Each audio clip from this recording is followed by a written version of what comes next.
नमस्कार, मैं चंदन कुमार। बात फिर उत्तर प्रदेश के घोसी विधानसभा क्षेत्र में हुए उपचुनाव के परिणाम की।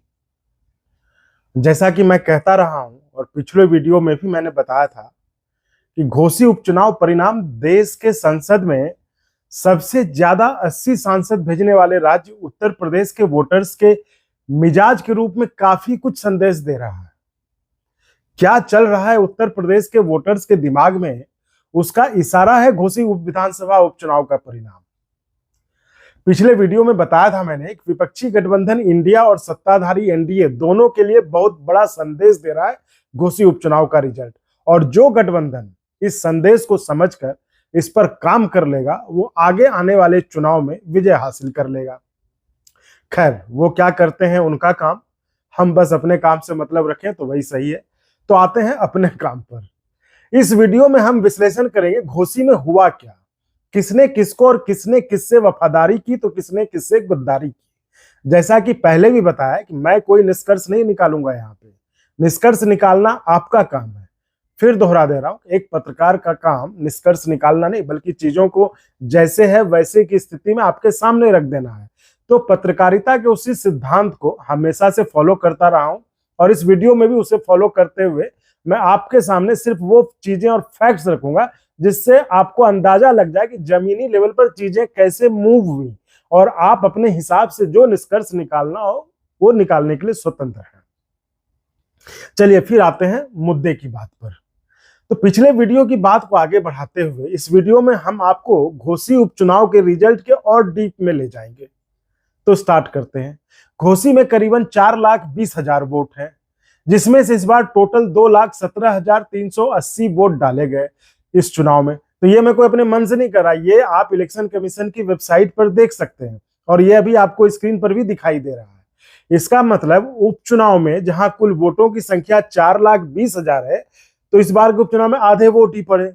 ठीक है, सामान्यतः इतना ही वोट पड़ता है, लेकिन आजकल कहीं कहीं जो है वोटर्स वोट प्रतिशत जो 70 से 80% तक भी चला जाता है, लेकिन यहाँ 50% ही रहा इस बार। अब इसका कारण आप कुछ भी समझ सकते हैं। एक, या तो उपचुनाव था इसलिए ज्यादा लोगों ने रुचि नहीं ली, या फिर लोग पिछले 6.5 साल में हो रहे इस चौथे चुनाव से उब गए हों। आपको पिछले वीडियो मैंने यह भी बताया था कि ये उपचुनाव पिछले 6.5 साल में चौथा चुनाव था घोसी के लोगों के लिए। फिर कह रहा हूं, अब कारण जो भी हो वो आप समझिए, मतलब कम वोट परसेंटेज होने का कारण। अब आप ये समझिए कि क्या खेल हुआ जमीन पर। पिछले वीडियो मैंने आपको बताया था कि चुनाव परिणाम ऐसा आया है तो वहां क्या हुआ होगा जो ऐसा चुनाव परिणाम आया है। इस वीडियो में यह बताने की कोशिश कर रहा हूं कि ऐसा परिणाम आया है तो ऐसा क्यों आया है, किसने किधर का रुख किया तो किसने किधर से मुंह फेर लिया। ध्यान से समझिएगा, ऐसा कोई और नहीं बताएगा जो मैं बता रहा हूं। बाकी सब तो अपने अपने पार्टी और नेता के हिसाब से आपको समझा के कंफ्यूज करके चले जाएंगे। तो ध्यान से देखिए और समझिए। हाँ, तो समझने के लिए इसे ऐसे मानकर चलते हैं, अगर वोट ही आधे पड़े तो हमने जितनी संख्या बताई थी हर जाति और मजहब के वोटर्स की, तो उसके हिसाब से हम इसको आधा कर लेते हैं। इससे हमें मदद मिलेगी बेहतर अंडरस्टैंडिंग के लिए कि आखिर जमीनी लेवल पर क्या हुआ जो ऐसा परिणाम आया। उस हिसाब से मैंने आपको बताया था कि 4,20,000 मतदाताओं वाली घोसी सीट पर मुस्लिम वोटर करीब 85,000 है। तो चूंकि वोट 50% हुआ तो पूरे में आधा कर देते हैं। तो उस हिसाब से जो मुस्लिम वोट 85,000 थे वो अब हाफ करने के बाद करीबन 43,000 मान लेते हैं। उस तरह दलित वोट 70,000 है तो हाफ करने पर 35,000, यादव 56,000 है तो आधा 28,000 हुआ। वैसे ही राजभर 52,000 और चौहान वोटर 46,000 है तो राजभर अब जो है 26,000 और चौहान 23,000 रुपए आधा करने के बाद। तो उसी तरह अपर कास्ट वोटों की संख्या जो 77,000 है अब वो आधा करने के बाद 38,000 के आसपास हुई। जो हमने पिछले वीडियो में विस्तार से बताया था कि अपर कास्ट में कौन कौन सी जातियां हैं और कितनी संख्या है उनकी। चलिए आपके लिए हम फिर से बता देते हैं। भूमियार 45,000 तो आधा हुआ 23,000। उसी तरह 16,000 राजपूत तो आधा करने के बाद 8,000 हुए। 6,000 ब्राह्मण आधा करने के बाद 3,000 हुए। और कुल अपर कास्ट अब मिला के जो ऊपर बताया था 34-35,000 के करीब ये हुआ। अब जैसे पिछले वीडियो में हमने पारंपरिक वोटर्स को जोड़ा था उसी तरह अब यहां भी जोड़ लेते हैं। तो पहले हिसाब करते हैं सपा प्रत्याशी का। उनको पारंपरिक वोटर्स के द्वारा पड़ने वाले संभावित वोट्स की संख्या 43,000 मुस्लिम वोटर्स प्लस 23,000 यादव वोटर्स को जोड़ने पर यह 66,000 के पास आता है। उसी तरह बीजेपी के लिए जो उनके पारंपरिक वोटर्स हैं, भूमिहार 23,000, राजपूत 8,000, ब्राह्मण 3,000, सब मिलाकर अपर कास्ट के 34 से 35,000 के आसपास वोट होता है। ये तो हुआ ट्रेडिशनल वोटर्स का संभावित आंकड़ा, ध्यान रखिएगा संभावित आंकड़ा कह रहा हूं, जिसके आधार पर सपा प्रत्याशी अभी बढ़त बना चुके हैं। लेकिन चूंकि इस बार ओम प्रकाश राजभर और दारा सिंह चौहान बीजेपी की तरफ से लड़ रहे थे, तो उनके भी संभावित वोटर्स को एनडीए प्रत्याशी के संभावित आंकड़े में जोड़ लेते हैं।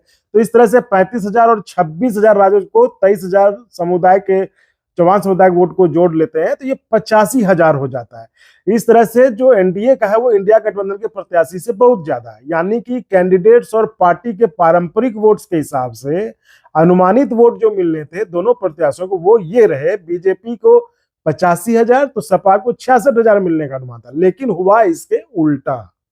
अब आपको बताते हैं किसको कितना वोट मिला। विजयी सपा के सुधाकर सिंह को मिला 1,24,000, तो बीजेपी के दारा सिंह को मिला 81,000। यही समझने की जरूरत है कि खेल कहां हुआ और किसने किया। यानी सपा के कैंडिडेट को मिलने का अनुमान था 66,000, लेकिन मिला 2 गुना 1,24,000। वहीं बीजेपी के दारा सिंह को 85,000 मिलने का अनुमान था, लेकिन मिला 81,000, यानी अनुमान से भी कम। अब यहां हम लाते हैं दलित वोट्स को पिक्चर में, जो कि यहाँ 70,000 के करीब है, और आधा करने के बाद जैसे सबको आधा के सिर्फ 35,000 हुआ, क्योंकि वोटिंग 50% हुआ था। अब समझते हैं कि सपा प्रत्याशी जिसे कि जातिगत समीकरण के हिसाब से कम वोट मिलने थे और उन्हें दुगुना वोट कैसे मिल गया, और इसी में छुपा है पूरे चुनाव का सार और अगले चुनाव के लिए संदेश भी। अब अगर सपा प्रत्याशी को संभावित रूप से मिलने वाले 66,000 वोट ही थे, लेकिन मिले दुगुना, तो इसका मतलब पक्के तौर पर सपा कैंडिडेट को दलित वोट तो मिला ही मिला, साथ में राजभर और चौहान वोट भी मिले हैं, तभी इतना वोट आया सपा प्रत्याशी को। यानी कि अखिलेश यादव का जो पीडीएफ फॉर्मूला वो हिट कर गया है। और अब इसे भी जोड़कर देख लेते हैं, कुल संभावित 66,000 में 35,000 दलित वोट जोड़े तो 1,01,000 के पास होता, और मिला 1,24,000। यानी वो बात सच होती दिख रही है जो मैंने आपको समझाने की कोशिश कर रहा था कि दलित वोट तो मिला ही मिला, लेकिन राजभर चौहान और अन्य पिछड़े वोट भी मिले, तभी इतना वोट आया सपा प्रत्याशी को, नहीं तो नहीं आता। तो अब लोग कह सकते हैं कि जैसे मैंने बताया वैसे वोटिंग नहीं होती, लेकिन वोटिंग का आधार तो यही है ना, और इससे तो हमने एक रिसर्च के लिए आधार बनाया जो सच से मेल खा गया, तो मुझे सही लग रहा। बाकी आप लोग अपना अपना निष्कर्ष निकालने के स्वतंत्र मत, हमेशा से कहता रहा हूं कि चीजों को, आंकड़ों को, फैक्ट्स को आपके सामने रखना मेरा काम, बाकी निष्कर्ष निकालना आपका काम।